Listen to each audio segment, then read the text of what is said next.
Bitcoin has seen a strong rally toward the upside moving into interest rate data. Will Bitcoin sustain and continue higher, or are we expecting a correction? What impact will interest rate data have on the market, and how can you prepare? These are questions we're answering. Let's jump on in. Okay, MegaWhale team, welcome back to the channel. Thank you for tuning in. I hope you're all having a fantastic day today. In today's video, we are taking a look at both the macro and the short-term charts, going over the key levels that you should be paying attention to, the weekly momentum shift and possibility for macro continuations higher, and of course, the short-term price action, what is happening, what you should be watching, and what is likely to occur next. And on top of all of that, we're going to be discussing the looming interest rate decision, which is in less than 24 hours. Before we do get into it, smash that like button, hit that comment button, and subscribe to the channel. We post daily videos for Bitcoin focusing on the facts, the data, the technical, and the structural information. No hype, no BS, no emotion. Pure raw TA. If that is the kind of content you're interested in, join us on Telegram. It is the first link down below. You'll get access to charts, updates, videos, educational posts, news events, and everything you need to stay in the loop of cryptocurrency with Bitcoin and the relevant economic news. And if you are interested in taking your trading to the next level, you can join us in VIP with nearly 700 members. We post trading setups with exact entries, exact targets, exact stop losses, trade justification, exclusive analysis, and so much more. You'll also get access to all of our group chats, our general chats, our trading chart and education chat, our news, our help, our daily video, and our trade setup chat. Go ahead and check that out by commenting or contacting me, in the pinned comment of the free channel by clicking my name or clicking these links for more information. Again, the VIP channel has been around for 40 full months, over 3 years of trading data. You can check that out. Let's dive on into the video. So as we can see, over the last 24 hours, Bitcoin has seen an explosive move up to that 61,000, even pushing past these prior high points at mid 60,000. If you paid attention to our posts in our Telegram yesterday, you would have noticed that we did talk about the possibility for a continuation. In fact, stating that this is the move we were expecting. We were expecting a move to that 58,300 sell block, and we've said that if we were able to break through that $58,000 sell block, we would see a continuation to those prior highs, and that is exactly what we saw. So a fantastic rally. Congratulations, you caught that. In today's video, we're going to be discussing what we should be paying attention to next. We'll get into that in just a moment, but taking a look at that market data, 24-hour volume up a whopping 14% at 130 billion. 24-hour liquidation still down 10% at 131 million. Of the 131 million, the majority being 78 million coming from short positions and 52 million coming from long positions as the price continues toward the upside. Moving over to the DXY, taking a look at what is happening. The DXY on the daily, over here, the weekly, 3 days remaining, still sitting at that base of support. Again, this is the 1.5 year long support level. A loss of this level will initiate the macro downtrend for the DXY. We are holding on to this level, and guess what? The interest rate data is going to play a massive role in determining whether or not we're going to see the breakdown or whether we're going to see a bounce up to this trend line. If interest rates do drop, we are more inclined to see this correction occur in the DXY, which will likely result in a macro downtrend spanning the course of multiple months into early 2025. Again, if we take a measured move, the width of the prior symmetrical triangle, and apply that to the breakdown point of the symmetrical triangle, the measured move is suggesting we could potentially see low 90s for the DXY if we see an entire downtrend actually play out.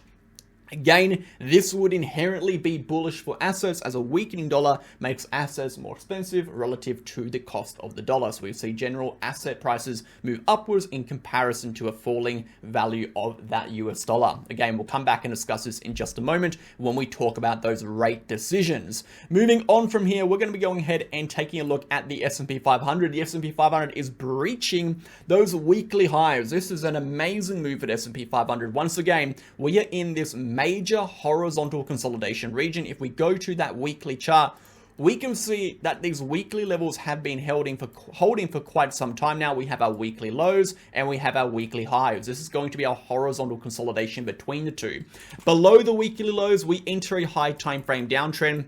So we do have a tight invalidation on this bullish trend. And of course, above our prior weekly highs, we enter a macro continuation into that $6,000 region. As we can see, we are currently challenging those prior weekly highs as we speak. So if we're able to close that weekly above these weekly highs, above that high point at 5,730, we are very likely to see a macro continuation upward for S&P. And like I've been saying, we are bullish provided we sustain above 5,300, looking fantastic. Now we do have interest rate data coming just around the corner. If we take a look at interest rate data, we can see in 18 hours time, we will have the interest rate release. So in tomorrow's video, we'll be discussing all about the interest rate data and what impact that has had and what to expect. But looking at the data over here, we can see 25 basis point and 50 basis point reductions, both 50-50. So we're looking at about a 50% probability for either. It could literally go either way. I do want to remind you that the interest rate release is very important, but the Federal Reserve press conference sets the narrative moving forward based on the data released. And this is very important as the market is very much in tune to use whatever is discussed in the Federal Reserve press conference to kind of set the playing field moving into the next release. So this is going to be a massive event, this press conference, and depending on what they talk about, could potentially, sway the market in particular directions. So we do have to pay attention to that. Moving over, guys, we're going to be taking a look at the short term. We're going to be taking a look at the daily and weekly. We're going to be taking a look at the higher time frame for Bitcoin, that monthly, that high time frame, that weekly, that 3-day. We're getting into all of it. Before we do, a quick word from today's video sponsor. If you do want 15% discounts on your trading fees for life, sign up to where I trade on BitUnix, BitGet, and BingX. Again, you'll get 15% trading fee discounts for life, which can build up to 45% based on your trading volume. It has saved me well over 6 figures, and it can save you a whole heap money if you do sign up to those links. Again, sign up to the links, we'll play a quick ad, and we'll jump back into the video.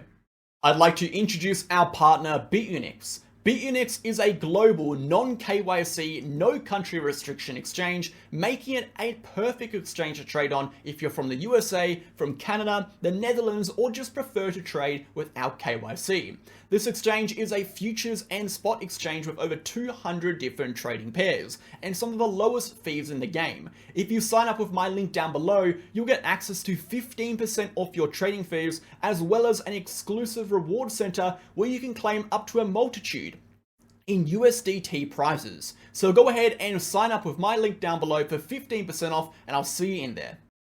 Okay team, let's go ahead and get back into it. I want to start today's analysis for Bitcoin focusing very shortly on the implications of interest rate decisions on asset markets. We're going to take a quick moment to discuss this. As we can see, this is our flow chart that we created. We can see the correlation, and should I say, the flow between how interest rates, inflation, the dollar, how it all kind of goes together to affect one another and of course impact risk assets. So if we can see over here, the interest rate decision, we are looking for an interest rate reduction. So a falling interest rate will result in a few things. Number one, falling interest rates result in a decreasing dollar. Okay, a decreasing dollar results in increasing inflation results in increasing interest rates. So we do have that little flow chart between the three over here, that little, domino effect, which we can also show as a representation of the inflation, interest rate, and trajectory chart right over here. But we'll get into that when it is relevant.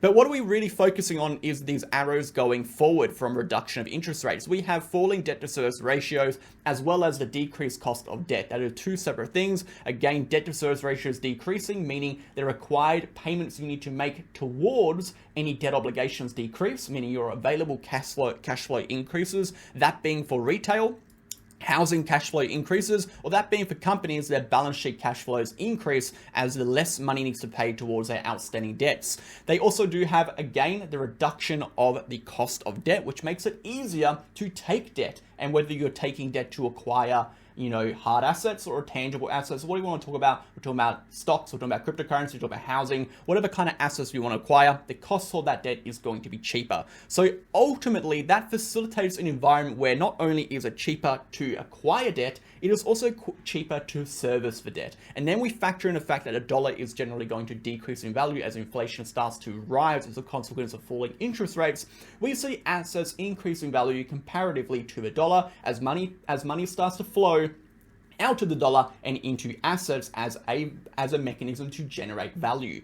So ultimately, this results in an environment where asset prices increase as a consequence of falling interest rates and the dollar decreases in value as companies and retail will be able to acquire cheaper debt to purchase income-producing assets, which pushes the asset market upward. So on the macro scale, falling interest rates is very bullish for cryptocurrency on the macro scale. On the short term, the immediate impact is very, very speculative. Now, the reason I say that is because this process takes multiple months to kick in. It is not just like, okay, tomorrow they drop interest rates and bang, everything is perfect, everything is bullish. It takes a long time. It takes many interest rate reductions on top of each other for an extended period of time until the economy starts to feel the effects of those interest rate reductions. Remember, the economy is not a direct representation of the financial markets. It is generally quite lagging. So it takes a long time for the economy to catch up to what is represented in the markets, as the market is more of a representation of people's perspective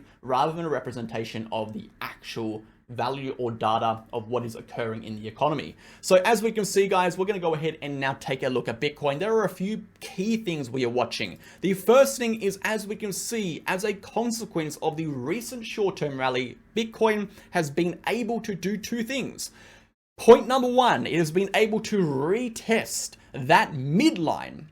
We can see the midline right over here, rejecting from it yet again, but we have retested the midline of the macro descending channel. As we know, the mid-level of the channel is kind of a dividing point between the bullish zone and the more bearish zone within the channel. Now, this doesn't mean we're going permanently up when we're in this zone and permanently down when we're in this zone, but while we are in this bearish zone or below the midline, there is a chance we do sweep towards these lows, greater than the probability of a sweep to the high points. So generally, when we do push above the midline, the probability is in favor of directional continuations toward the high in comparison to the low, and we can use that statement to kind of bolster our position, which is that if we are able to continue a little bit higher here on the weekly and close that RSI trend line upwards, we are very likely to see swings toward those high points as we have structural confirmation as well as technical confirmation as per our strength, which again, our momentum, which is a measure of overall market strength. So what we can see here again on that weekly, we have seen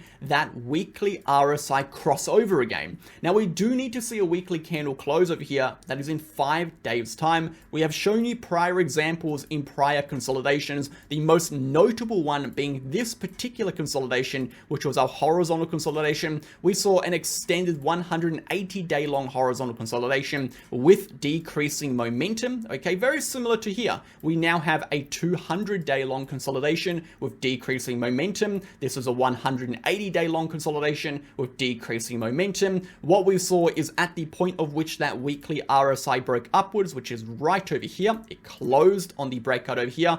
The weekly candle following, the second weekly candle following, was the candle to not only break through and retest those highs, but to initiate the macro continuation upwards. So we can see how the RSI can be used as a leading indicator, as momentum is a leading indicator for price action. So we're looking for a similar reaction in this instance. We are looking for a weekly candle close above that RSI to signify momentum's flip positive, and that would be our trigger to expect continuations higher. Until then, the ground is shaky. It is not out of the woods. It is a little bit of speculation because those interest rate releases, we don't know exactly what impact those interest rate releases are going to have on the immediate short term, the price action. We talked about the macro. We discussed how it is bullish on the macro, but we have seen numerous times in the past where interest rates do reduce and we see market corrections. Again, this was more of a correlation than a causation because in those exact same instances, we had major black swan events such as the global financial crisis, such as the dot-com bubble. The interest rate reductions happened after those major black swans triggered, which poses a question: have prior historical market corrections been not a result of interest rate reductions, but just a simple correlation? And that is something we have to think about. So moving into the short term, we could see corrections on the short term, and we're going to discuss the key levels we want to sustain above in just a moment. So that is going to be that weekly chart. Now, I do want to go ahead and urge you, no matter what happens with those interest rate releases, no matter how the interest rate really goes, and no matter what the price action or how the price action really responds, when we are zooming out, the key level we do want to sustain above is still going to be this descending trend line. This descending trend line right over here. This is our support of our channel. While we remain within the channel itself, the probability is still going to be for a directional continuation upwards, as this is a bullish consolidation structure. Until the structure itself, which is a representation, remember, a structure is not just a shape. It's not just a shape. The price action has developed this particular way over this particular period of time as a direct consequence of buyers and sellers' decisions during this time frame. We can see a representation of people's expectations, okay, as well as people's actions through the price action itself, and most importantly, through the structure. The structure tells a picture, it paints a story, it is a narrative of what buyers and sellers are expecting. And what we are seeing here is that we are seeing a slow downtrend, and this downtrend isn't a steep downtrend. The angle of the trend is very, very shallow. There is a slow downtrend, and we are seeing these lows bought back up and defended. What does this mean? It means that we have a significant amount of selling during this period, but we do have a significant amount of buying occurring at these lows, keeping that price action up, meaning buyers are still stepping in at these levels to keep this price action in range. That is an indication of strength in this downtrend. So again, for us to be expecting macro downtrend continuations, for us to expect prices to go down to 40, if not potentially lower, we need to see this downtrend invalidate. And for that to happen, a daily close needs to occur below it. So no matter if we see a correction tomorrow or if we just see a moon to the moon, doesn't matter, provided this level holds, that is going to be the most important level of support on the macro. Now, same goes as resistance. This is going to be the most important resistance on the macro. For us to see continuations, this resistance needs to break. A daily candle will be ideal. Let's go ahead and jump over to the macro chart again. We can see from a structural perspective how significant this support level is. It does line up with the Ichimoku cloud upper band, and of course we do have our yearly horizontal support right over here. Below this level is essentially high time frame downtrend. We are essentially entering a bear market if we drop below this level of support, but while we sustain above this region, we are in a macro uptrend. Again, while we're above the clouds, we are in a macro uptrend. Let's move into the short-term price action. So as we can see, this is the kicker. This is the important stuff right here. This is very, very crucial, particularly moving into interest rates. As we can see, Bitcoin has managed to break through some critical levels. Now, I do want to start on the 4-hour, and I want to start with a particular trend line, which is going to be quite a long-standing trend line. Now, this is a intra-range trend line, so we can see this trend line does push through quite a fair bit. This trend line is going to be the downtrend, or more or less the downtrend we have been in for quite some time since the 1st of August. We can see we managed to peek our head through this region, but did not break above. So we've established a new level of resistance. So now when we go back to that short term, that hourly chart, sorry, we can go ahead and pop in this level of resistance. We know we have a level of resistance around about this prior high, which is going to be a weak high, but it is still a level of resistance. So let's go ahead and pop that in. We know that above this region, we are going to not only now break out the short-term resistance, which is defined as this level, but of course that macro downtrend. So for us to see continuations higher, and by continuations higher, we're talking about moves up to those even prior highs at 64,000. For moves up into that region, we need to see this current resistance break. This is going to be our resistance we need to break. Okay, so until that happens, we are now in a short-term downtrend, of course. Bitcoin is rejected from this region. We are in a short-term downtrend. We have got some critical levels we do need to hold. First and foremost, the most important level from a trend perspective is going to be this diagonal uptrend. This diagonal uptrend is a representation of the trend Bitcoin has been in and the level of which we bounced from before we saw that continuation upwards. If we drop below this uptrend, we run the risk of a correction back towards our horizontal lows. This is going to be our sell side bearish trigger and support. We can see our demand zone right over here represented by that blue box, essentially just an area of support. If we do see a correction underneath this uptrend, we are looking for bounces at this support. Worst case scenario, this level is not able to sustain. We will likely see a strong move towards our 55.6, which is going to be our sell side liquidity, and this is going to be our strong low and reversal point. I have personally got some buy orders down in this region just in case interest rates come out overnight and just goes nuke. Who knows? We never know. We don't know how these interest rate data results are going to have an impact on the price action. It is best to be prepared. It is best to just set some plans, set some traps just in case. And if it doesn't trigger, it doesn't trigger. But you are always better being prepared for these things. So I do have some orders down there just in case the price does correct. But again, while we remain, should I say, above this trend line, I am expecting eventual continuations through this level of resistance and continuations higher. Now, moving to the shorter time frame levels, we do have our prior level of support, which was this horizontal level of support around 59,600 to 59,500, this gray box. This is going to be our area of support, which we have retested. So provided we sustain above this region, we are expecting continuations, something around about the direction of that. If we do drop below this support, then we will see a correction back to our prior support, which is sitting around 58.3.